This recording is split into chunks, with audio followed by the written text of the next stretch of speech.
കേരളത്തിലെ വിദ്യാർത്ഥികൾ പഠിക്കാനിരിക്കുമ്പോൾ നേരിടുന്ന ഏറ്റവും വലിയൊരു പ്രശ്നമാണ് ഡീവിയേഷൻസ്. അതൊരു എക്സാമ്പിൾ നമ്മുടെ കമന്റ് ആയിട്ട് വായിക്കാം. ഞാൻ പഠിക്കാൻ വിചാരിച്ച് ഞാൻ എൻ്റെ ഫോണിലേക്ക് നോക്കാൻ വിചാരിക്കും, പിന്നെ ഒന്ന് ക്ലാസ് കാണാൻ വിചാരിക്കുമ്പോൾ ഓരോരുത്തരും മെസ്സേജ് അയക്കും. എന്ന് വെച്ചാൽ നമ്മൾ പഠിക്കാനിരിക്കുമ്പോൾ നമ്മൾ ഡീവിയേറ്റ് ചെയ്യാൻ പല ആളുകളുണ്ടാവും. ലൈക്ക് ഈ കുട്ടി നേരിടുന്ന പ്രശ്നം എന്താ, അവൻ പഠിക്കാൻ വിചാരിച്ച് ഫോൺ എടുക്കുമ്പോഴേക്കും എന്ത് ചെയ്യും, ചില ആളുകൾ മെസ്സേജ് അയക്കും. മറ്റു ചില കുട്ടികളാണെങ്കിലോ പഠിക്കാനായിരിക്കും ഒരു ഫോൺ എടുക്കുന്നത്, പക്ഷേ അവരെന്ത് ചെയ്യും, ഇൻസ്റ്റാഗ്രാം റീൽസോ യൂട്യൂബ് ഷോർട്സോ കണ്ടിരിക്കും. അങ്ങനെ അവർ ഡീവിയേറ്റ് ആയി പോകും. ഈ ഡീവിയേഷൻ ഒഴിവാക്കാനുള്ള ഏറ്റവും പ്രധാനപ്പെട്ട മാർഗ്ഗം എന്ന് പറഞ്ഞാൽ നിങ്ങൾ നിങ്ങളെ തന്നെ സ്നേഹിക്കുന്നതാണ്. കാരണം നിങ്ങൾ പഠിച്ചാലല്ലേ നിങ്ങൾക്ക് മാർക്ക് കിട്ടുള്ളൂ. ഇപ്പോൾ ഇൻസ്റ്റാഗ്രാമിൽ മെസ്സേജ് അയക്കാനും വാട്സപ്പിൽ മെസ്സേജ് അയക്കാനൊക്കെ ഒരുപാട് ആൾക്കാരുണ്ടാവും. അവരിങ്ങനെ മെസ്സേജ് അയച്ചാൽ ആ മെസ്സേജ് റിപ്ലൈ കൊടുത്തിരുന്നാൽ, അവരയക്കുന്ന റീലുകൾ കണ്ടിരുന്നാൽ നിങ്ങളുടെ വിലപ്പെട്ട സമയമാണ് അവിടെ പോകുന്നത്. നിങ്ങളുടെ വിലപ്പെട്ട സമയം അവിടെ നഷ്ടപ്പെടുകയാണ്. നിങ്ങൾ പഠിക്കേണ്ട, നിങ്ങൾ മാർക്ക് നേടേണ്ട, നിങ്ങൾ എഫേർട്ട് ഇടേണ്ട, നിങ്ങൾ കഷ്ടപ്പെടേണ്ട നമ്മുടെ ജീവിതത്തിൽ ഏറ്റവും വില കൂടിയ സമയം നിങ്ങൾ എന്ത് ചെയ്യാണ്, അവിടെ നഷ്ടപ്പെടുത്തി കളയാണ്. അപ്പോൾ ഈ സമയം ഇങ്ങനെ നഷ്ടപ്പെടുത്തുമ്പോൾ നിങ്ങൾക്ക് കിട്ടേണ്ട മാർക്ക് അവിടെ കുറയും, നിങ്ങൾക്ക് കിട്ടേണ്ട അടിപൊളി ഗ്രേഡുകൾ അവിടെ കുറയും എന്നൊരു ചിന്ത പോയി മനസ്സിൽ വെക്കുക. എന്നിട്ട് നിങ്ങൾ ഇത്ര ചിന്തിച്ചാൽ ഞാൻ പഠിക്കാനിരിക്കുമ്പോൾ നിങ്ങൾ എന്ത് ചെയ്യുക, ഒന്നെങ്കിൽ ഫ്ലൈറ്റ് മോഡ് ഓണാക്കി വെക്കുക ഫോൺ, അല്ലെങ്കിൽ ഫോൺ ഫ്ലൈറ്റ് മോഡ് ഓണാക്കി നിങ്ങളുടെ ഏതെങ്കിലും അൽമാരയുടെയോ അല്ലെങ്കിൽ മേശയുടെ വെക്കുക. നിങ്ങൾ ഫോൺ ഉപയോഗിച്ച് പഠിക്കുന്ന ആളുകളാണെങ്കിൽ DND മോഡ്, ഇൻസ്റ്റാഗ്രാം അടക്കമുള്ള സോഷ്യൽ മീഡിയ നെറ്റ്വർക്കും കാര്യങ്ങളൊക്കെ DND മോഡ് ഓണാക്കിയിട്ട് അതിലേക്ക് ഇടുക. എന്ന് വെച്ചാൽ do not disturb mode ഓണാക്കിയിട്ട്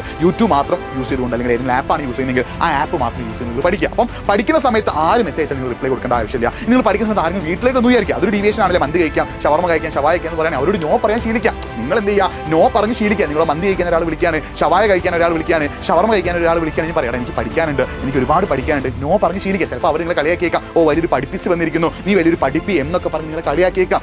neglect ചെയ്യുക, അവരെ അവോയ്ഡ് ചെയ്യും. നിങ്ങൾ പഠിക്കുക. കാരണം ഇപ്പം കളിയാക്കുന്നവരും ഇപ്പം നിങ്ങളെ കൂടെ ഇന്ന് ഷവർമ മന്തി കഴിക്കുന്നവരും ലൈഫ് ലോങ് നമ്മുടെ കൂടെ ഉണ്ടാവില്ല. ലൈഫ് ലോങ് നമ്മുടെ കൂടെ ഉണ്ടാവുക നമ്മുടെ സ്കില്ലും നമ്മുടെ എഡ്യൂക്കേഷൻ. സോ പഠിച്ചു തുടങ്ങിയ മക്കളെ, എല്ലാ ഡീവിയേഷൻസും നിങ്ങൾക്ക് നോ പറയാൻ പറ്റും. നോ പറഞ്ഞ് ശീലിക്കുക, വേണ്ട എന്ന് പറഞ്ഞ് ശീലിക്കുക, വരുന്നില്ല എന്ന് പറഞ്ഞ് ശീലിക്കുക, എല്ലാം സെറ്റ് ആവും.